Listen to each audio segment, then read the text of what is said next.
한편 내란 특검은 어제 국민의힘 원내대표실에 대한 압수수색을 마쳤습니다. 조만간 국회 계엄해제 방해 의혹과 관련한 수사에도 속도가 붙을 전망인데요. 특검 사무실에 나가 있는 취재기자 연결해 보겠습니다. 김예린 기자. 네, 내란 특검의 국민의힘 원내대표실 압수수색은 시도 사흘 만인 어제 마무리됐습니다. 특검은 국민의힘 측과 협의를 거쳐 이미 제출 형식으로 영장을 집행했습니다. 지난 2일부터 대치가 이어진 끝에 특검이 일단 계엄 당시 국민의힘 원내 지도부의 행적을 파악할 자료를 확보한 건데요. 특검은 자료를 토대로 국회 계엄 해제 방해 의혹 수사에 속도를 낼 전망입니다. 압수물 분석을 거쳐 조만간 국민의힘 지도부 등 핵심 피의자들의 소환 날짜도 조율할 것으로 보이는데요. 특검은 추경호 당시 국민의힘 원내대표에게 내란 중요 임무 종사 등의 혐의를 적용하고 계엄 해제 표결을 방해했다는 의혹을 집중적으로 수사하고 있습니다. 비상계엄 관련 논의가 시작된 지난해 3월부터 추 전 원내대표가 계엄을 인지했을 가능성이 있다고 보고 있는데요.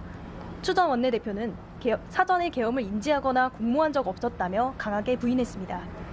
또 계엄 당시 의원총회 장소를 바꿔 혼란을 줬다는 의혹에 대해서도 국회 통제 상황에 따른 불가피한 조치였을 뿐 해제 표결을 방해할 의도는 없었다는 입장을 밝혔습니다.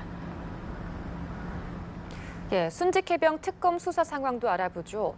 극동방송 이사장 김장환 목사에게 소환을 통보했죠. 그렇습니다. 특검이 임성군 구명로비 의혹에 연루된 김장환 목사에게 오는 8일 참고인 소환을 통보한 것으로 파악됐습니다.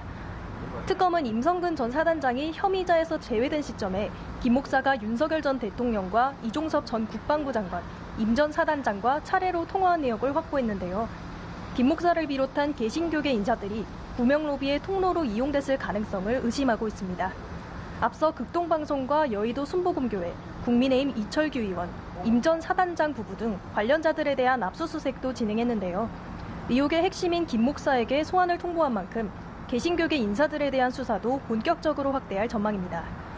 특검은 두 차례 참고인 조사를 받은 박진희 전 군사보좌관은 지난 3일부터 직권남용과 모해위증 혐의 피의자로 전환했다고 밝혔습니다. 박 전 군사보좌관은 이종섭 전 국방부 장관의 핵심 참모로서 김계환 전 해병대 사령관에게 해병 순직 사건의 혐의자를 줄이라고 압박한 것으로 지목됐습니다. 수사 방해가 우려된다는 특검 측 요구에 따라 육군은 오늘부로 박 전 보좌관의 직무를 정지했는데요. 특검은 다음 주부터 피의자 조사를 시작할 계획으로 혐의와 관련해 조사할 내용이 많다고 설명했습니다. 지금까지 서울고검에서 전해드렸습니다.